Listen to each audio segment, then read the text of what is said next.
I hope folks can hear me. That's often. All right, so first of all, before I launch into, Dahlia stepped out, thanks to Dahlia and the organizers for having us. When I was invited, this is not working. When I was invited, Beta went with the standard, oh, look, Santa Barbara is so amazing, and my response, as with many people, was like, yeah, can't say no to Dahlia, which she told me was also true of our Lightspark friends.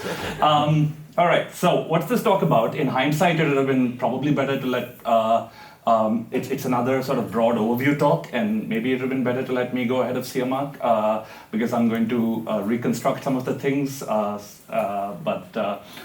So the talk was titled The Microstructure of Ethereum Block Production, and why Ethereum? Well, Ethereum is the second largest blockchain by market cap.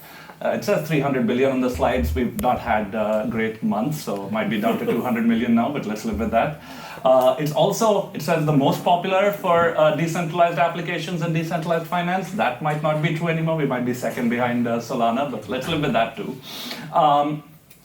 But part of the story is, as academic economists, I should say in full disclosure, I'm an econ professor at Rice, and I'm currently on leave working at Consensys, a special mechanisms group, and also an advisor at Paradigm, like Siamak.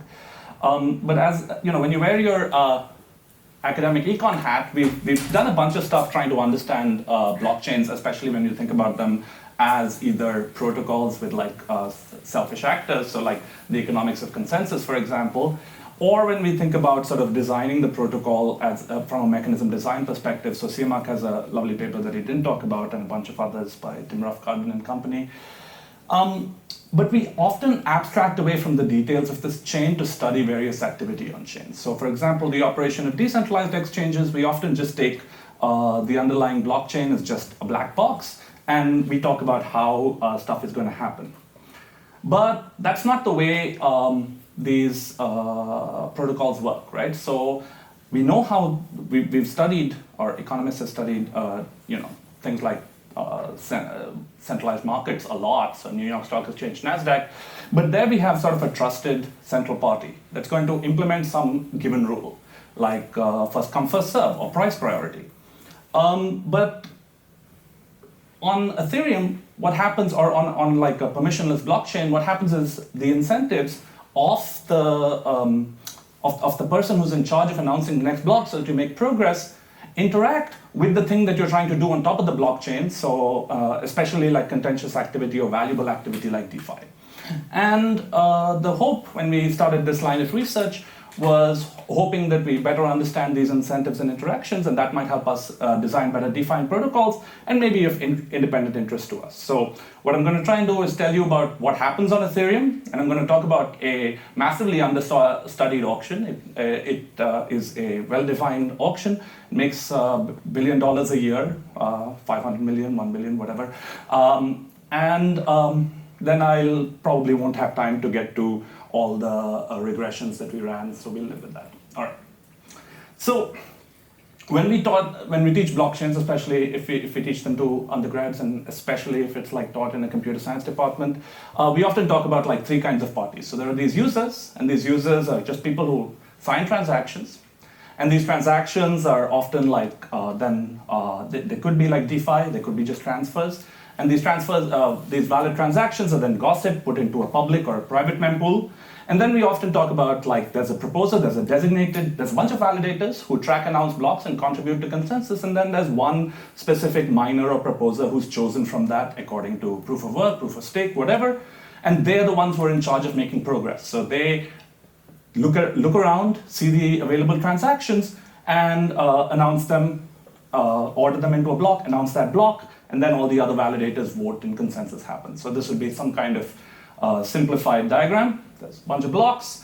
In block 4, proposer 4 has to say stuff. And how does proposer 4 do it? They look around, they see there's a bunch of transactions, transaction 1, 2, 3, and 4, and they say, okay, transaction 2 and 3, you're lucky, you get to go into the next block, right? So what's MEV?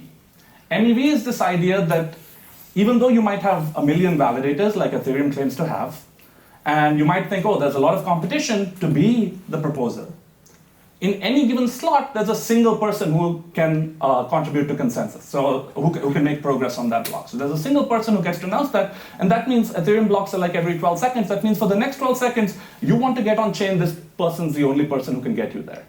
So in the language of Econ 101, they're a monopolist, right? And whenever you have a monopoly, you have the possibility of extracting some of the value from that monopoly. So what is that value? That's what CMAC referred to as maximal extractable value. It used to be minor extractable value, but then we switched to proof of stake, but we wanted to keep the same acronym, so we did. And what are these ideas? So one is, time or priority sensitive transactions, things like arbitrages may pay for priority. Agents may be willing to pay for censorship. It might be worth it for me to censor nearest transaction because that's somehow profitable. I might pay you for that. I might use the fact that I get to move last to insert my own transactions after I see everyone else's transactions. So in principle, there's no reason to think about, you have a mempool, you look at transactions as they came in and you put some into the block. You can reorder them. So transaction 3 could go ahead of transaction 2. And the block proposer might say, no, actually, given the transactions, it makes sense for me to put transaction 5, my own little transaction, up in front or at the back. Okay? So what happened, and I still think it's understudied, is two major changes happened to Ethereum now 3 years ago. One, it moved from a proof of work chain to a proof of stake chain. So anyone can stake 32 ETH, about $75,000, and become a validator. And the proposer of the next block is known a priori, so it's no longer randomly chosen. It's no longer chosen randomly in situ, it's chosen in advance randomly. And you know that that's going to be. But the more interesting thing is that they created this thing called proposer-builder separation, which CMAC referred to. And this is the idea that being a monopoly is, even though you're a monopolist, it might be complicated for you to do that monopoly. So it might be complicated for you to extract the value from that monopoly. Instead, you might outsource that to a sophisticated third party, this fourth party rather. So what is this fourth party? It's a strategic class of new parties that were introduced into the Ethereum protocol or off protocol called builders. And these builders compete for the right to buy the right to propose the next block for the Ethereum blockchain. Okay? Why does this exist? Well, an Ethereum block contains 200 or so transactions. There are maybe 1,000 transactions sitting around waiting to be included. Finding a good packing is NP complete. There's other things, like if someone came to you and said you can be in charge of the NASDAQ for the next 12 seconds, you might not know how to actually execute that, but sophisticated parties may do better. So it's implemented via an out-of-protocol system called MEV Boost, and what's MEV Boost? It's just an automated English auction. So I have, let's see, here. We can watch the auction go for the next live block.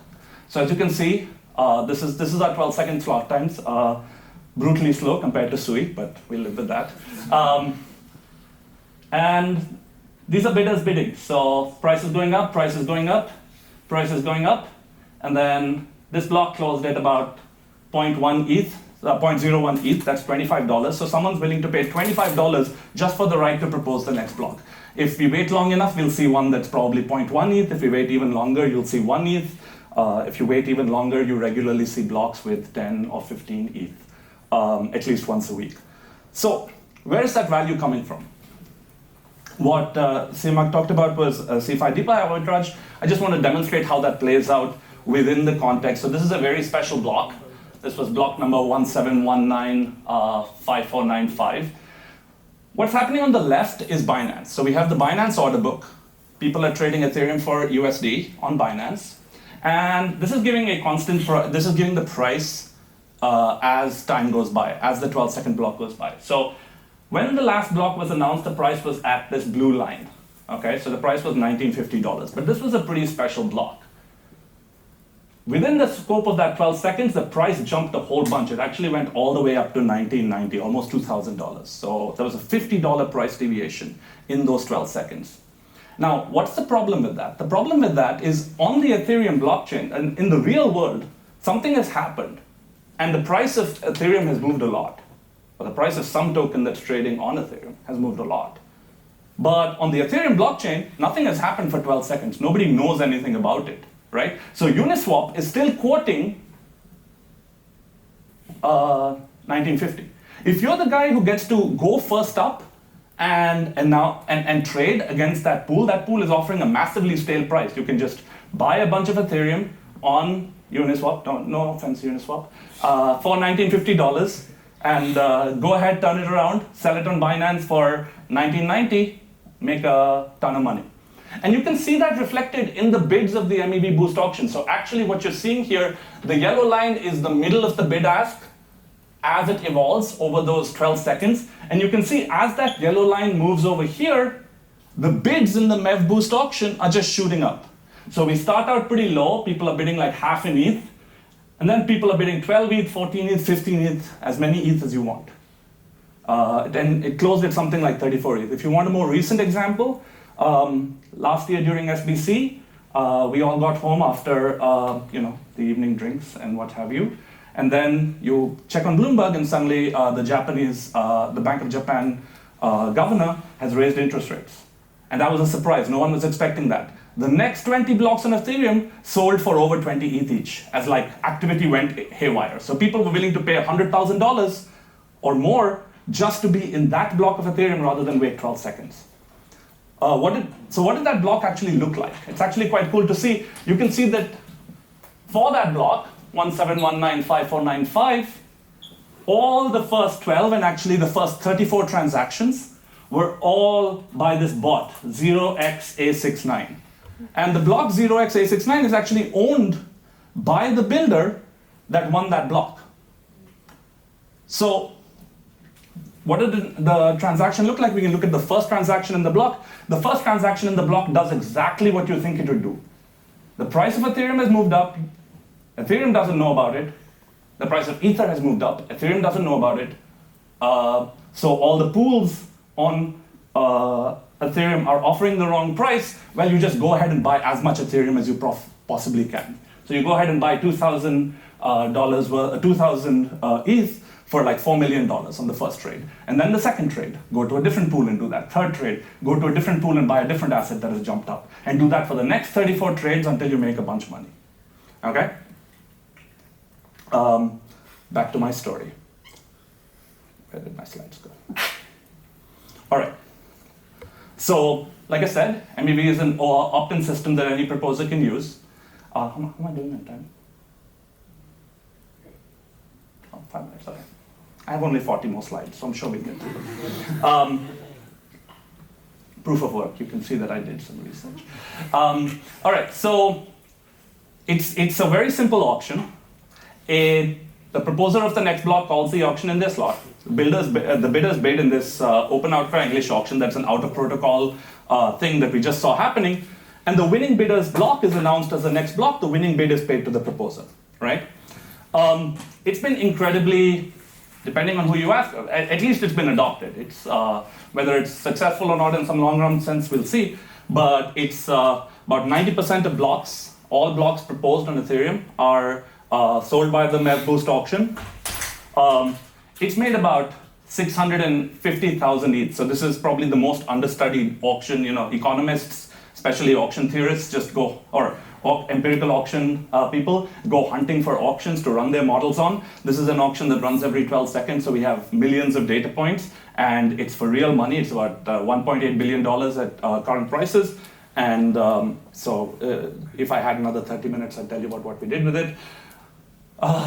Blocks sell for a lot. When I took the snapshot, the median block sold for about $200. These days it's closer to $50, but it's substantial variance. Several blocks are worth more than 1 ETH, several blocks are worth more than 10 ETH. It's a concentrated market. So it started out that there were lots of builders. There were 10, 12, 15 builders that were competing. And this is a slightly older snapshot. The market very quickly concentrated into into 3, and then eventually into 2 builders. And why did that happen? Well, there's a lot of advantages from being there's a lot of sort of inherent centralization in this process, because if you are a big builder, you actually can be more profitable trying to attract private order flow. So you can turn around and you can go to Telegram bot, or you can go to other people who are willing to sell you order flow, and you can say, hey, I'm willing to pay more for it because I already have a profitable block building business. Another interesting fact is that of the three major builders, the third, so the slide lists three, there's Beaver, rsync, and Titan. rsync has actually shrunk. It's at least the number of blocks it wins. It's still a very profitable entity. But Beaver and rsync are both market makers who happen to run a block builder. And then there's a third neutral builder, Titan, which does not own a market maker. So one question we asked ourselves is, why would a trading firm want to own a builder? And the story is, of course, back to this arbitrage story. If you're a trading firm, you want to be able to execute that arbitrage. You want every extra millisecond that you can to go ahead and try and capture that arb, to get the last look, to get... So going back to this, so a couple of things here. Sorry. So one thing is you can watch this auction conclude.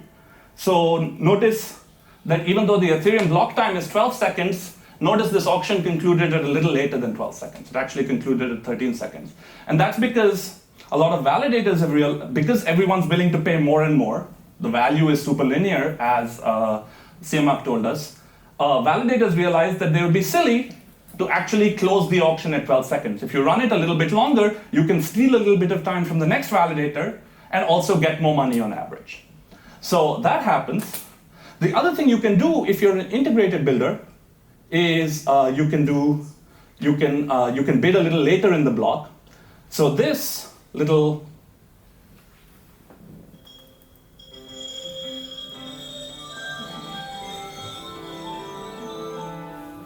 So this is sort of, we were trying to capture how neutral builders and HFT builders bid in a block. So you can see in the beginning, it's neutral builders, and you can identify that they're neutral builders because they make sounds like xylophones, and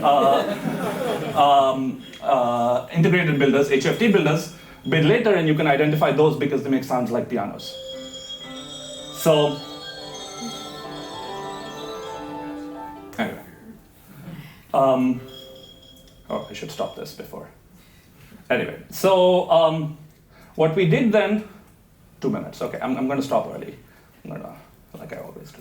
All right, so we did a bunch of work identifying various things about these blocks. So what I wanted to give a brief shout out to was the paper I will be presenting in about a month at CBR. Yeah, also graciously funded by the Uniswap Foundation. And the main idea is that, we have this auction, we have shit tons of data, and no one's actually taken it to like classical econometric analysis of auctions. So one of the things you can do when you have auction data is you can go ahead and identify primitives, like what is the value of the block to various entities. And once you have that, you can actually do a counterfactual like, should the Ethereum protocol, instead of doing a English auction, switch to a sealed bid first price auction. And that is exactly what we do. If the code concludes in time, I'll have results, but we have, for now we just have this cool little slide where we say, here is the largest, this will be one of the largest empirical auction studies that's out there. So that's my talk, I'll end here.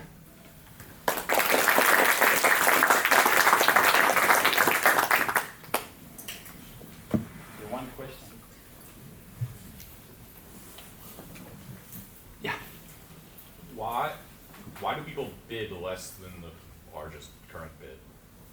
Why do people bid less than the largest current bid? Yeah, we saw in the animation of bids as time evolved. I mean, so multiple reasons. At least two that I can tell you is one, this is happening at like millisecond latency, so you might not know that he has outbid you at the time that you choose to put in a bid.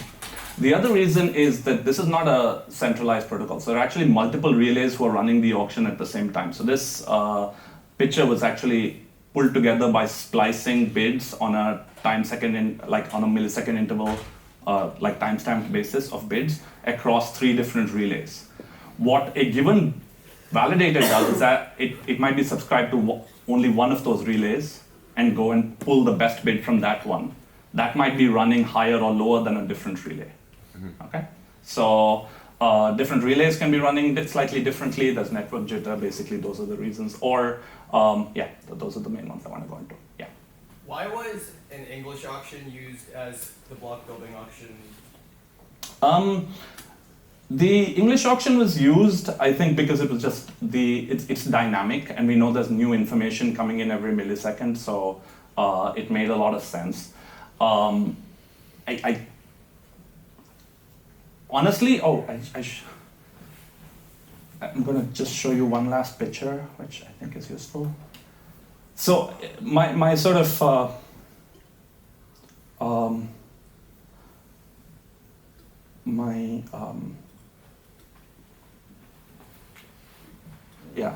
my sort of unfortunate summary of market design in the blockchain world is something like this. So people just throw auctions on things and hope it works out.